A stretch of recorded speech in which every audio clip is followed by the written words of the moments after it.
یہ جو کہتے ہیں نا کہ یہ اتنا بڑا حکم، اتنی بڑی اسلام کی طرف سے کہ لوگوں سے قتال کرو، تو یہ اس رب کا حکم ہے۔ اس نے کہا ہے کہ جب میں سب کچھ ان کو دیتا ہوں، میں نے پیدا کیا ہے، تو یہ میری بات مانے، نہیں مانتے تو پھر ان سے قتال کیا۔ اگر کوئی آدمی صاحب حیثیت ہے، صاحب نصاب ہے، اس کے اوپر زکوٰۃ فرض ہے، اس نے زکوٰۃ نکالنی ہے، اگر اس کے قریبی رشتہ داروں میں سے کوئی زکوٰۃ کا حقدار ہے، اس کو زکوٰۃ لگتی ہے، تو اگر اس کو وہ زکوٰۃ دے گا تو اس کو ڈبل اجر ملے گا۔ ہر انسان، چاہے وہ مسلمان ہو، چھوٹا ہو، بڑا ہو، حاکم ہو، اس کے ہم ظاہر کے پابند ہیں، اس کے ظاہر کو ہم دیکھیں گے، اس کے باطنی معاملات کے ہم پابند نہیں ہیں۔ ظفر بشرح الأربعين من سنة الهادي الأمين۔ الحمد للہ رب العالمین والعاقبۃ للمتقین والصلاة والسلام علی رسولہ الکریم، اما بعد۔ عن ابن عمر رضی اللہ تعالی عنہما ان رسول اللہ صلی اللہ علیہ وآلہ وسلم قال: امرت ان اقاتل الناس حتى يشهدوا ان لا الہ الا اللہ وان محمدا رسول اللہ ويقيموا الصلاة ويؤتوا الزكاة فإذا فعلوا ذلك عصموا مني دماءهم وأموالهم إلا بحق الإسلام وحسابهم على الله تعالى۔ أخرجه البخاری و مسلم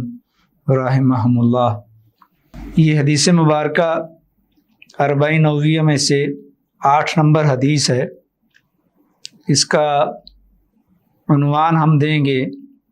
اسلام کا ایک کلی ضابطہ۔ سیدنا عبداللہ ابن عمر رضی اللہ تعالی عنہما اس حدیث کے راوی ہیں، فرماتے ہیں کہ رسول اکرم صلی اللہ علیہ وآلہ وسلم ارشاد فرما رہے ہیں: امرتو، مجھے حکم دیا گیا ہے، اللہ کی طرف سے مجھے یہ امر ملا ہے، حکم ملا ہے، اقاتل الناس، کہ میں لوگوں سے قتال کروں، جہاد کروں، حتیٰ، یہاں تک کہ یشہدو اللہ الہ الا اللہ وان محمد رسول اللہ،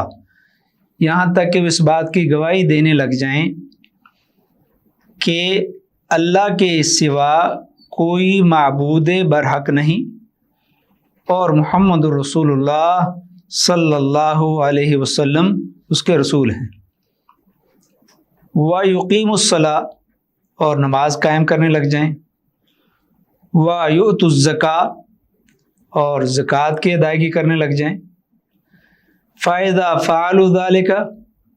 اگر وہ ایسا کر لیں، نطق شہادتین بھی دے دیں اور اقامت صلاح کا فریضہ انجام دینا شروع کر دیں اور زکوٰۃ جو حقوق العباد میں سے ہے اس کی ادائیگی شروع کر دیں، تو اگر ایسا شروع کر دیا، فَإِذَا فَعَلُوا ذَلِكَ عَصَمُوا مِنِّي، عَصَمُوا، انہوں نے بچا لیا، محفوظ کر لیا مجھ سے، دماءہم، اپنے خونوں کو،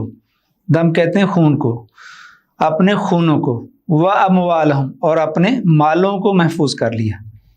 الا بحق الاسلام، مگر اسلام کا جو قانون ہے، جو حق ہے، اس کے علاوہ، وحسابہم علی اللہ، اور ان کا حساب اور ان کی جو خفیہ اور سری معاملات ہیں وہ سارے کے سارے اللہ کے سپرد ہیں۔ یہ حدیث مبارکہ بہت ہی عظیم حدیث ہے۔ اس میں کائنات عالم میں بسنے والے انسانوں کے لیے ہدایت کی راہ متعین کر دی گئی ہے کہ اگر دنیا میں اپنے آپ کو، اپنی جان کو، اپنے مال کو محفوظ کرنا چاہتے ہو تو اسلام قبول کر لو، مسلمان ہو جاؤ، شہادتین کا اقرار کر لو۔ اللہ کے ایک ہونے کی گواہی کا اقرار کر لو اور محمد رسول اللہ صلی اللہ علیہ وسلم کی رسالت کا اقرار کر لو۔ اور اس طرح کی اور کئی حدیثیں ہیں جو ہم اس سے پہلے اسی اربعین نوویہ میں حدیث نمبر 2 پڑھ چکے ہیں، وہ بھی عبداللہ ابن عمر رضی اللہ تعالی عنہما کی روایت ہے۔ بنی الاسلام علی خمس، شہادت اللہ الہ الا اللہ وان محمد رسول اللہ، کہ اسلام کی بنیاد 5 چیزوں پر ہے۔ اسلام کے ستون 5 ہیں، ان میں سے سب سے پہلا نطق شہادتین ہے، اللہ کے ایک ہونے کی گواہی دینا، اور محمد رسول اللہ صلی اللہ علیہ وسلم کو نبوت اور رسالت اور آخر الزماں خاتم النبیین ماننا، اس بات کی گواہی دینا، اقرار کرنا زبان سے کہ اللہ ایک ہے، اور اللہ کی وحدانیت کا اقرار، اور اس کے بعد اللہ کے پیارے پیغمبر صلی اللہ علیہ وسلم کی رسالت کا اقرار۔ یہاں بھی یہی نظام دیا جا رہا ہے، اور اس کے بعد یہ بتایا جا رہا ہے کہ اگر تم ایسا کر لو گے، اس کے بعد یہ بتایا جا رہا ہے، 2 چیزیں اور بتائی جا رہی ہیں، اور وہ ہے وَيُقِيمُ الصَّلَاةَ وَيُؤْتُ الزَّكَاةَ، نماز کا قائم کرنا اور زکوٰۃ کا ادا کرنا۔ پہلی جو بات ہے کہ امرت ان اقاتل الناس، کہ مجھے اللہ نے حکم دیا ہے، یہ اللہ کا حکم ہے، اللہ کے رسول صلی اللہ علیہ وسلم کا اپنا فیصلہ نہیں ہے، یہ اللہ کا حکم ہے کہ میری زمین پر میرے بندے جن کو میں نے پیدا کیا ہے، جن کی تخلیق میں نے کی ہے، جن کو رزق بہم میں پہنچاتا ہوں، اور ان کے لیے میں نے پوری کائنات کو مسخر کیا ہے، سورج، چاند، ستارے، ہوا، روشنی، پھل، دیگر جتنی بھی نعمتیں ہیں، اور زمین، پانی، ہر چیز میں نے اپنے بندوں کے لیے پیدا کی، اور اس سے میرا مطالبہ ہے کہ وہ میری شہادت کی گواہی دیں، مجھے ایک مانیں، مجھ پر ایمان لائیں۔ اگر وہ ایسا نہیں کرتے اور اللہ کے رسول کو اپنا رہبر، رہنما، پیغمبر نہیں مانتے، تو پھر ان سے آپ کو حکم دیا جاتا ہے کہ آپ ان سے قتال کریں، یہ اللہ کا حکم ہے۔ اور دیگر جگہوں پر بھی اس کا تذکرہ ہے، فَإِن تَابُوا وَأَقَامُوا الصَّلَاةَ وَآتُوا الزَّكَاةَ فَخَلُّوا سَبِيلَهُمْ، سورہ توبہ آیت نمبر 5، اس میں واضح حکم ہے کہ اگر وہ توبہ کر لیں، نماز قائم کر لیں، زکوٰۃ ادا کرنے لگ جائیں، تو پھر ان کا راستہ چھوڑ دو، ان سے جہاد نہیں کرو، ان سے قتال نہیں کرو۔ اور دیگر جگہوں پر بھی اس کا مزید تذکرہ ہے، وَقَاتِلُهُمْ حَتَّى لَا تَكُونَ فِتْنَةٌ وَيَكُونَ الدِّينُ كُلُّهُ لِلَّهِ، سورہ انفال 39 آیت نمبر، اس کے اندر بھی یہ تذکرہ ہے کہ ان سے قتال کرو یہاں تک کہ فتنہ ختم ہو جائے۔ جو انہوں نے شرک کا، بدعت کا، خرافات کا، قتل و غارت گری کا اور چوری اور ڈاکوں کا جو انہوں نے فتنہ پیدا کیا ہوا ہے، جو اسلام کو نہیں مانتے، اللہ کو نہیں مانتے، اللہ کی زمین پر اللہ کی نعمتیں کھا کر، اللہ کے دی ہوئی چیزوں کو استعمال کر کے اللہ کی بات نہیں مانتے، اللہ کا حکم نہیں مانتے، اللہ کے رسول کی بات نہیں مانتے، تو یہ ایک فتنہ ہے، اس کو ختم کیا جائے، اور دین سارے کا سارا اللہ کے لیے ہے۔ تو یہ اس خالق اور مالک کا حکم ہے۔ یہ جو کہتے ہیں نا کہ یہ اتنا بڑا حکم، اتنی بڑی وہ اسلام کی طرف سے کہ لوگوں سے قتال کرو، تو یہ اس رب کا حکم ہے۔ اس نے کہا ہے کہ جب میں سب کچھ ان کو دیتا ہوں، میں نے پیدا کیا ہے، تو یہ میری بات مانیں، نہیں مانتے تو پھر ان سے قتال کیا جائے۔ اسلام سب سے پہلے جہاد سے پہلے، کیونکہ ان احادیث کی دیگر احادیث کے اندر بھی تشریح ہوتی ہے کہ جب آپ کسی مارکے پر صحابہ کا لشکر بھیجتے تھے تو انہیں ہدایات دیتے تھے کہ انہیں اسلام کی دعوت دینا، کہ وہ مسلمان ہو جائیں، ایک اللہ کی وحدانیت کا اقرار کر لیں، اللہ کے رسول کو اپنا پیغمبر، نبی، راہبر مان لیں۔ اگر وہ ایسا کر لیں تو ٹھیک ہے، اگر وہ ایسا نہ کریں تو پھر انہیں کہا جائے کہ آپ ہمارے ماتحت آ جاؤ، جزیہ دینا شروع کر دو، ہم آپ کی حفاظت کریں گے۔ اگر وہ یہ بھی نہ کریں تو پھر ان سے کہو کہ ہم آپ سے قتال کریں گے، اور جو کامیاب ہو جائے گا پھر اسی پر فیصلہ ہوگا۔ ایسا نہیں ہے کہ ایک دم سے کسی کے اوپر ظلم کیا جائے، ایک دم کسی کے اوپر چڑھائی کر دی جائے اور جاتے ہوئے آدمی کو پکڑ لیا جائے اور اس کو کہا جائے مسلمان ہو جاؤ۔ ایسا نہیں ہے۔ اسلام، اللہ، قرآن مسلمانوں کو، کیونکہ اسلام کے اندر بھلائی ہے، اسلام کے اندر رہنمائی ہے، اسلام دین فطرت ہے،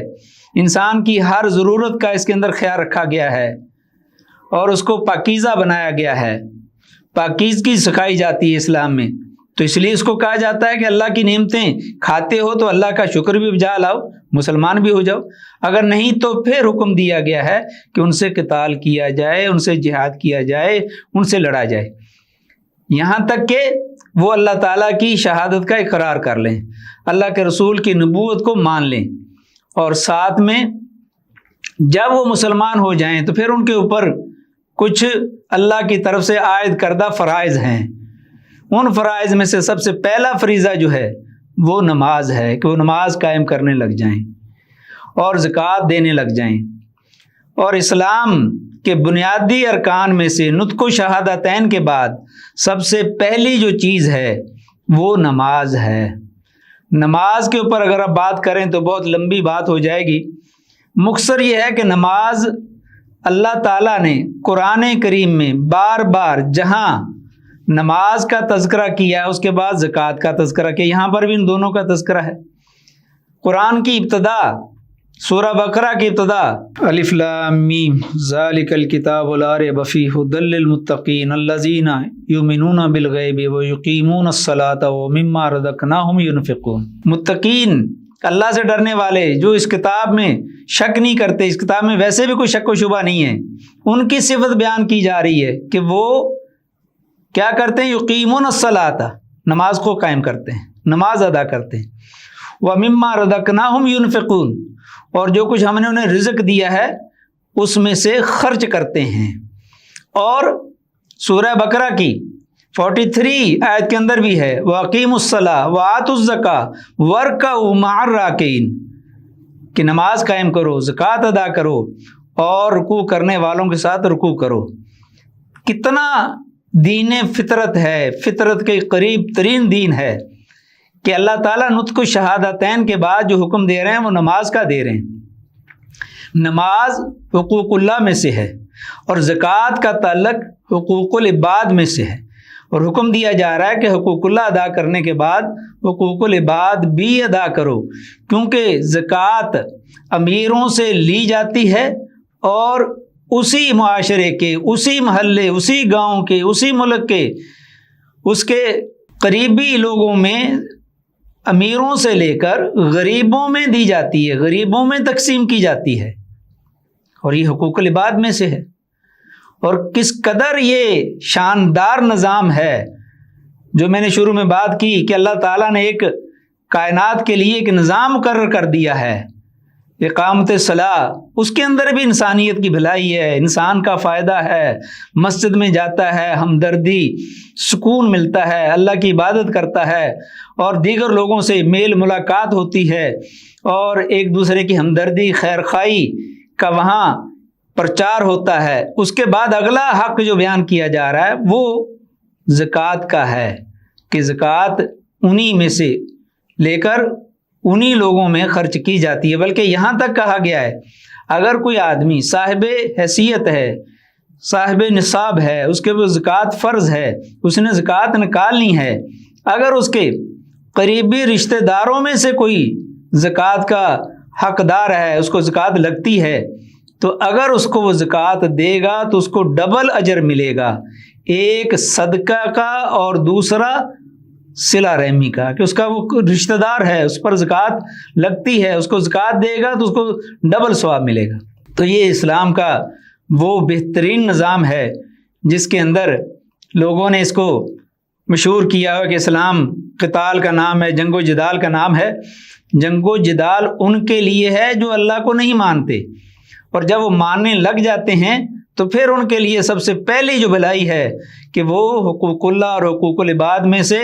ان کے لیے خیر خواہی بھی ہے، ان کے لیے بھلائی بھی ہے، ان کے لیے ان کی جو مصالح ہیں،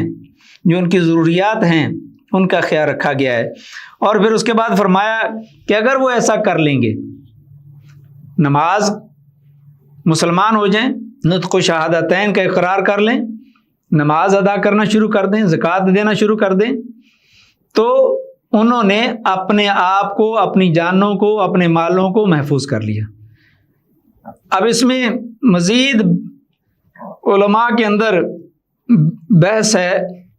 کہ جو نماز نہیں پڑھتا اس سے بھی قتال کیا جائے، جو زکوٰۃ نہیں دیتا اس سے بھی قتال کیا جائے۔ تو اس میں جو راجح قول ہے کہ اگر تو نطق و شہادتین کے بعد کوئی آدمی نماز کا،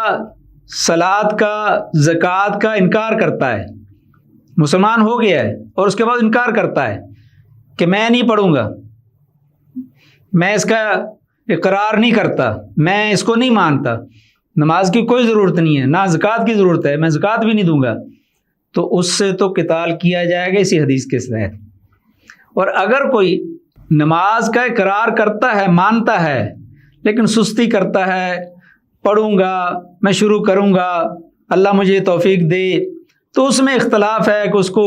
سزا دی جائے، اس کو قید کیا جائے، اس کے اوپر جرمانہ لگایا جائے، اس کو یہ کیا جائے، اس کو وہ کیا جائے، تو یہ بھی صحیح ہے۔ لیکن قتال اگر وہ اقرار کرتا ہے نماز کا اور پڑھتا نہیں ہے، سستی کرتا ہے، تو پھر اسے مہلت دی جائے گی۔ بہرحال یہ کہ الگ مسئلہ ہے، الگ اختلاف ہے، یہ آگے چل کر ہم اور احادیث کے اندر اس کی وضاحت کریں گے۔ یہاں صرف ہم اتنی وضاحت کر سکتے ہیں کہ یہ اسلام کا نظام ہے، نطق و شہادتین کے بعد اقامت اسلام، اقامت صلاح کا فریضہ انجام دینا، اور اس کے بعد زکوٰۃ کا فریضہ انجام دینا۔ اگر ایسا کر لیں گے تو اب ان کو کوئی پوچھنے والا نہیں ہے، ان کا مال بھی محفوظ ہے، ان کا خون بھی محفوظ ہے، الا بحق الاسلام، مگر اسلام کا جو حق ہے، اسلام کا حق سے مراد کیا ہے کہ اگر ایک آدمی اسلام میں داخل ہو جاتا ہے، مسلمان ہو جاتا ہے، کلمہ پڑھ لیتا ہے، اور اس کے بعد نماز بھی پڑھتا ہے، نماز کا بھی پابند ہے، جماعت کے ساتھ بھی پڑھتا ہے، جماعت کے ساتھ ہی پڑھتا ہے، اور سال کے بعد زکوٰۃ بھی ادا کرتا ہے، اگر اس کے بعد وہ ایسے کام سر انجام دے لیتا ہے جس کا اس کو کرنے سے روکا گیا ہے، منع ہے اس کو، اور اب ویسے تو اس کا خون، اس کا مال محفوظ ہے، مگر اب بحق الاسلام، اسلام کے حق کے لیے اگر اس نے کسی آدمی کو جان بوجھ کر قصداً قتل کیا ہے تو اس کے بدلے اس کو قتل کیا جائے گا۔ یہاں نہیں ہم کہیں گے کہ یہ تو کلمہ بھی پڑھتا تھا، یہ تو نماز بھی پڑھتا تھا، یہ تو روزے بھی رکھتا تھا، یہ تو زکوٰۃ بھی ادا کرتا تھا، اس نے تو حج بھی کیے ہیں، تو اب اس کو کیوں؟ الا بحق الاسلام، یہ اسلام کا حق ہے کہ اگر وہ قتل کرے گا، اس کو بتایا گیا ہے اگر وہ کسی کو ناحق قتل کرے گا، قصداً عمدن قتل کرے گا، تو اس کے بدلے قصاص کے طور پر اس کو قتل کیا جائے گا، الا یہ کہ اس کے ورثاء اس کو معاف کر دیں یا اس سے دیت لے لیں، یہ دوسرا مرحلہ ہے۔ ایسے ہی اگر کوئی آدمی شادی شدہ ہے اور وہ بددیانتی کرتا ہے، بدکاری کرتا ہے شادی شدہ ہو کر، اور ثابت ہو جاتا ہے، اقرار کر لیتا ہے یا گواہی سے ثابت ہو جاتا ہے کہ اس نے بدکاری کی ہے، تو اب اس کو قتل کیا جائے گا، رجم کیا جائے گا، پتھر مار مار کر اس کو مارا جائے گا۔ تو یہ بحق الاسلام کی شرح ہے۔ آگے 14 نمبر حدیث اسی 40 نوویہ کے اندر اسی کی باقاعدہ وضاحت ہے ان تینوں چیزوں کی، کہ آدمی کا خون محفوظ ہے، اس کی جان محفوظ ہے، مگر اگر وہ قتل کرتا ہے کسی کو، یا وہ شادی شدہ ہے اور بدکاری کرتا ہے، تو اس کو رجم کیا جائے گا، یا وہ اسلام سے مرتد ہو جاتا ہے، سارا کچھ کر رہا تھا لیکن اچانک وہ اسلام کو چھوڑ دیتا ہے، دوبارہ وہ کافر ہو جاتا ہے، مشرک ہو جاتا ہے، یہودی ہو جاتا ہے، عیسائی ہو جاتا ہے، ہندو بن جاتا ہے، تو اب اس کو ہم مرتد کہیں گے، اس کو مہلت دی جائے گی، وہ توبہ کر لے، اسلام میں لوٹ آئے، اگر وہ لوٹ آئے گا تو ٹھیک ہے، اگر نہیں لوٹے گا تو اس کو قتل کیا جائے گا۔ الا بحق الاسلام سے مراد یہ ہے کہ یہاں اسلام کا حق اس پر لاگو ہوگا کہ اس کو قتل کیا جائے گا، یہاں ہم یہ نہیں کہیں گے اب اس کی جان، اس کا مال محفوظ ہے، نہیں، اب وہ محفوظ نہیں ہے کیونکہ اس نے اسلام کا حق توڑا ہے۔ اور وَحِسَابٌ عَلَى اللَّهِ تعالی، اگلی بات جو کہی جا رہی ہے کہ یہاں پر ہم ہر انسان، چاہے وہ مسلمان ہو، چھوٹا ہو، بڑا ہو، حاکم ہو، اس کے ہم ظاہر کے پابند ہیں، اس کے ظاہر کو ہم دیکھیں گے، اس کے باطنی معاملات کے ہم پابند نہیں ہیں، حتیٰ کہ اگر وہ گھر میں بیٹھ کر کوئی گناہ کرتا ہے تو اس کی بھی اس کے اوپر الا یہ کہ گواہی آ جائے، شہادت آ جائے تو، وگرنہ ہم اگر وہ چھپ کر کوئی گناہ کرتا ہے، کسی کو پتہ نہیں چلتا، تو اس کے گناہ کو ٹٹولا نہیں جائے گا، اس کی جاسوسی نہیں کی جائے گی، اس کی کانافوسی نہیں کی جائے گی کہ اس کو دیکھا نہیں جائے گا، اس کا معاملہ اللہ پر چھوڑا جائے گا، چاہے وہ فرد ہو، چاہے وہ جماعت ہو، چاہے وہ حکمران ہو، چاہے وہ کوئی بھی ہو۔ حکم جو ہے وہ الحکم بالظاہر والسرائر علی اللہ تعالی، ہم اس کے ظاہری پر حکم لگائیں گے، ظاہر کو دیکھیں گے وہ کیا کر رہا ہے، اور باطن جو ہے وہ اللہ کے لیے چھوڑ دیں گے۔ اس کا مطلب یہ ہے وَحِسَابٌ عَلَى اللَّهِ تعالی۔ اور اس کی بہت سی مثالیں ملتی ہیں، سیدنا اسامہ بن زید رضی اللہ تعالیٰ عنہما اور خالد بن ولید، سیدنا خالد بن ولید رضی اللہ تعالیٰ عنہ، انہوں نے 2 آدمیوں کو قتل کر دیا تھا، باوجود اس کے کہ انہوں نے لا الہ الا اللہ کا اقرار کر لیا تھا۔ جہاد کے اندر جب ان کے سر پر تلوار آئی تو انہوں نے تلوار کے ڈر سے فوراً اشہد ان لا الہ الا اللہ و اشہد ان محمد رسول اللہ کا اقرار کر لیا۔ انہوں نے یہ اجتہاد کیا کہ انہوں نے تلوار کے ڈر سے اسلام قبول کیا ہے، کلمہ پڑھا ہے، انہوں نے اسے شہید کر دیا۔ اللہ کے رسول صلی اللہ علیہ وسلم تک وہ بات پہنچی تو آپ بہت پریشان ہوئے، بہت غضبناک بھی ہوئے، اور پوچھا کہ آپ نے جب اس نے اقرار کر لیا ہے نطق شہادتین کا تو پھر آپ نے کیوں قتل کیا؟ اللہ کے رسول وہ تو تلوار سے ڈر کر، تو آپ نے اس کو کہا، ان سے کہا حل شققت قلبہ، کیا تم نے اس کا دل چیر کر دیکھ لیا تھا؟ تمہیں کیا پتا کہ اس نے سچا کلمہ پڑھا تھا یا تمہاری تلوار کے ڈر سے کلمہ پڑھا تھا؟ تو یہاں اس سے ہم یہ سمجھ رہے ہیں کہ اگر کوئی آدمی ظاہری طور پر ظاہری اسلام کے اعمال میں سے کچھ اعمال کرتا ہے اور باطنی طور پر وہ کوئی بھی عمل کرتا ہے تو اس کی ذمہ داری ہمارے اوپر نہیں ہے کہ ہم اس کو ٹٹولیں، ہم اس کو ڈھونڈیں، اس کو ہم تلاش کریں، نہیں، وہ حساب اللہ، ان کا حساب اللہ پر ہے، ہماری ذمہ داری نہیں ہے کہ ہم ان کے بارے میں کوئی ان سے بات پرس کریں، ان سے پوچھیں، نہیں، ان کو چھوڑ دیا، الا یہ کہ کوئی پکی گواہی ہو اور وہ انتشار پھیلا رہا ہو اور اس کی دعوت بھی دے رہا ہو، ظاہری مسلمان ہے لیکن اندر کھاتے وہ کچھ اور ہے، عیسائی ہے یا یہودی ہے، اور عیسائیت کی اور اسلام کو بگاڑنے کی وہ بات کرتا ہے، صرف عیسائیت کی دعوت دیتا ہے، کسی اور غیر مذہب کی وہ دعوت دیتا ہے، تو اس پر اسے پکڑا جائے گا، وگرنہ ظاہری اعمال کو دیکھ کر حکم لگایا جائے گا۔ نہ کسی حکمران کے اوپر اس طرح ہم ظاہری اعمال دیکھ کر کوئی حکم لگا سکتے ہیں، نہ کسی عام مسلمان پر۔ تو یہ اس حدیث کی مختصر شرح ہے،